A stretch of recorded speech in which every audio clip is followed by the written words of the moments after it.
Hi friends, welcome back to Edupedia World.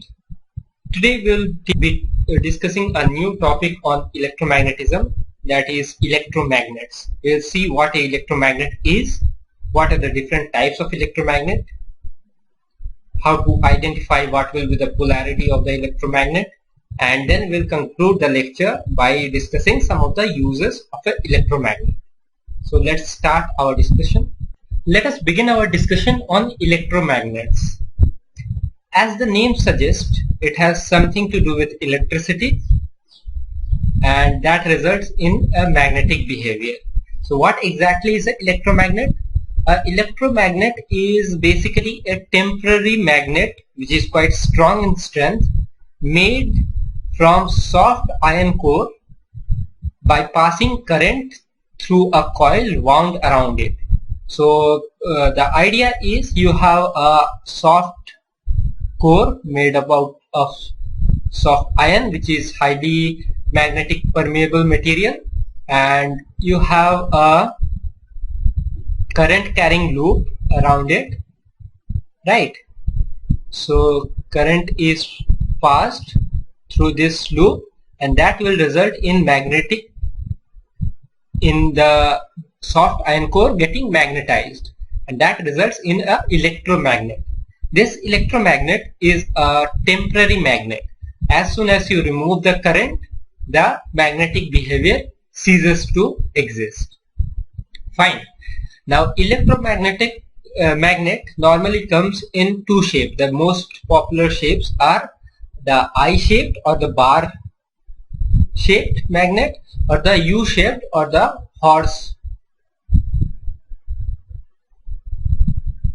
horseshoe magnet. Fine. Let us begin our discussion with the I-shaped or the bar magnet. Here what is happening is that we have a core, soft iron core, which is in the shape of a bar, and we wind it with material like a copper wire and let high current I to pass through it. As a result, what will happen, since the current is flowing like this, okay, since the current is flowing like this, if we see from this end, the current is flowing in anti-clockwise direction. And as we read in the previous lecture, if the current seems to flow in the anti-clockwise direction, that end is the North Pole. Fine. And the other end, here the current seems to flow in the clockwise direction when seen from this direction. So this is our South Pole. This gives me a bar magnet with this end as the North Pole and this end as the South Pole. Okay. And the magnetic field generated will be from south to north inside the bar magnet, or inside the electromagnet, and from north to south outside the electromagnet, which is the common nature of magnets. Now, as you have seen, the softer the iron core, that is the iron core being more permeable, produces a large amount of magnetic field. But how can we increase the magnetic field if we want? One obvious choice is increasing the amount of current flowing, right? The more the current flowing, more will be the magnetic field generated.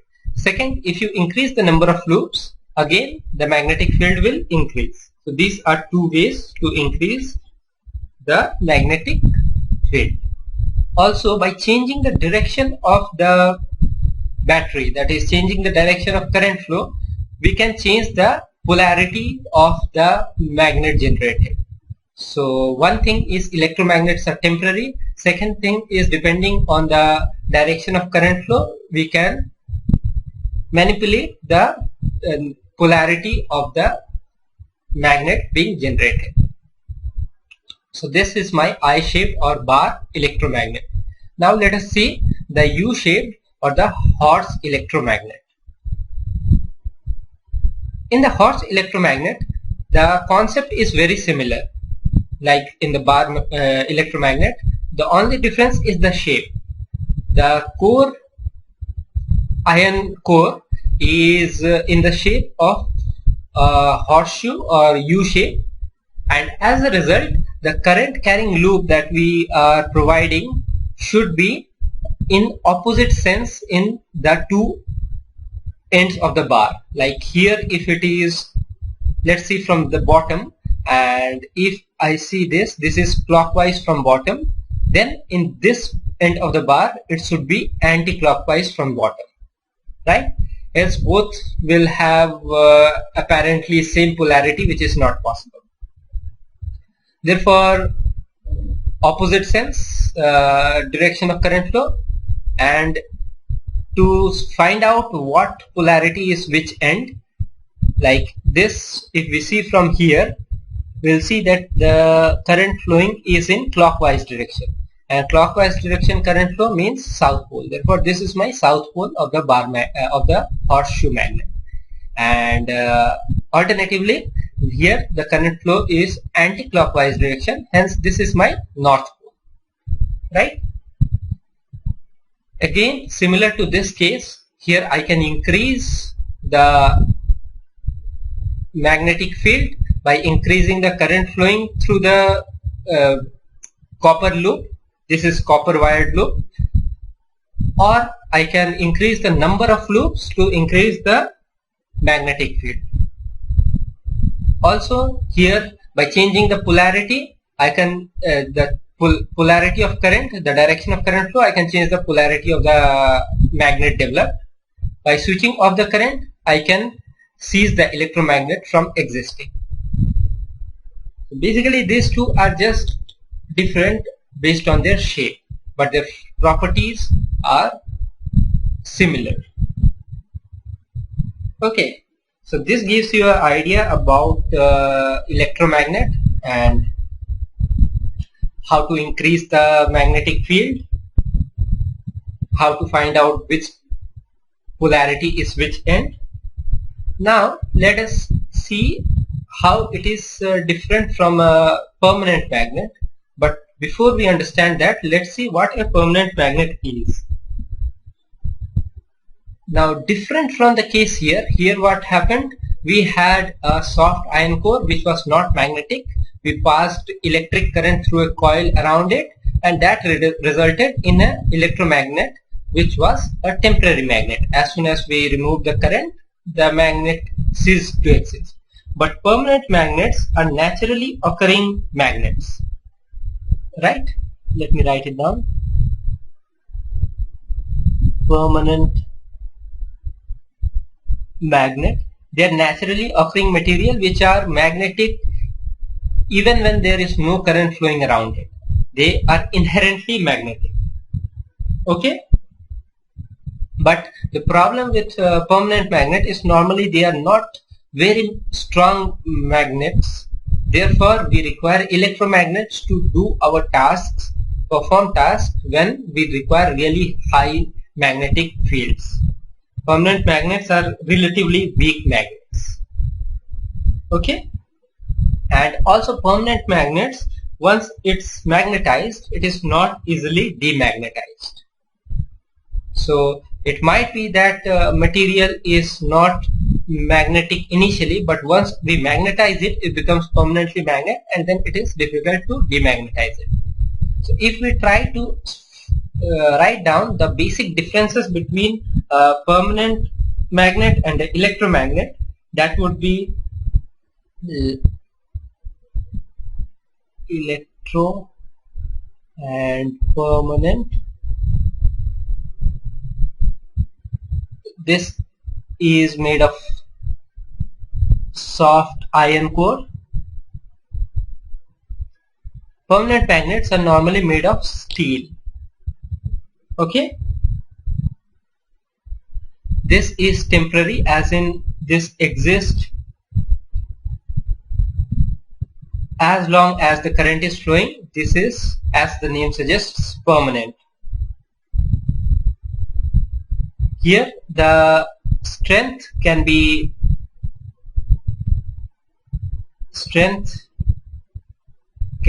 changed by changing the current flowing or the number of loops. Strength is fixed, right? Next, normally the electromagnets can be brought to very high strength by passing a very large amount of electric current. The polarity can be changed.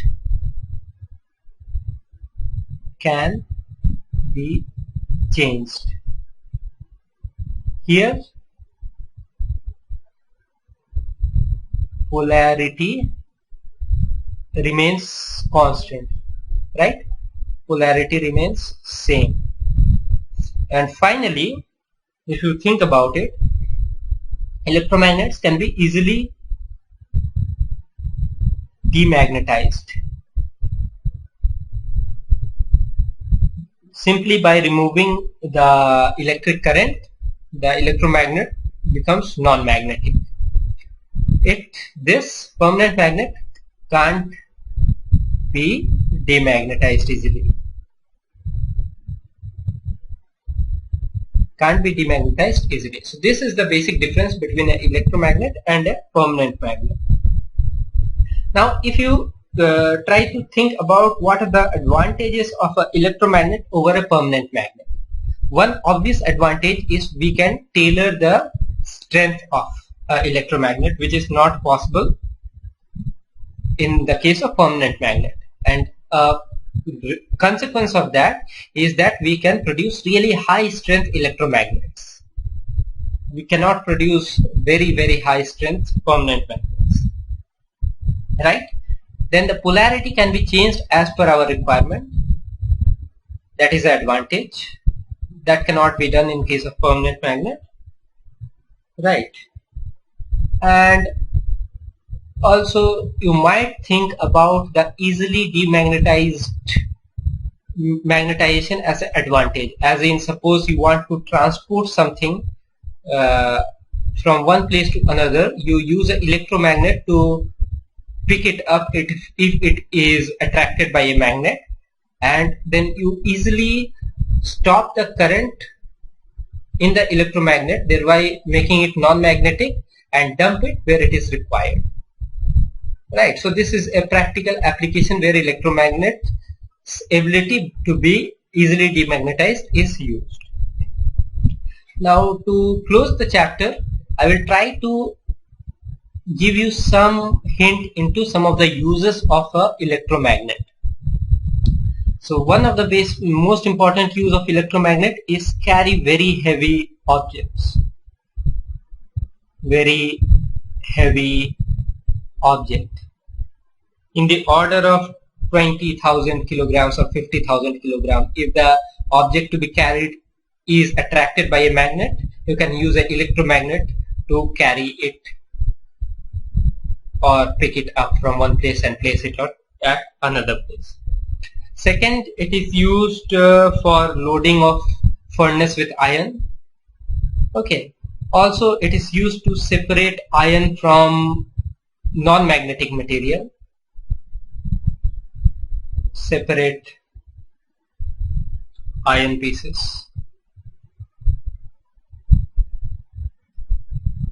Then in the healthcare sector, if you get a wound and as a result of that some iron fillings enter your wound section, then electromagnetic can be used to extract it out of the body. Also, a lot of usage is there in the scientific research community where electromagnets are used, because they can be easily tailored. The strength of the electromagnet can be easily tailored as per the requirement of the experiment. Finally, the electromagnets are used specifically in certain applications like electric motors, loudspeakers, electric tram, such things. So what we see is that electromagnets have a lot of uses, and the concept is quite simple. We saw the difference from a permanent magnet, and also how to determine the direction of the polarity in the case of electromagnets too. This brings it to close the chapter on electromagnets, the section on electromagnets. The next lesson will start discussing about what is known as the force due to current carrying conductor in a magnetic field. If a current carrying conductor is placed in a magnetic field, then it experiences a force. What is that force? We will see those things. Also, that brings us to the concept of DC motor. We'll understand what DC motor is and how it works. So till the next class, have a great day. Goodbye.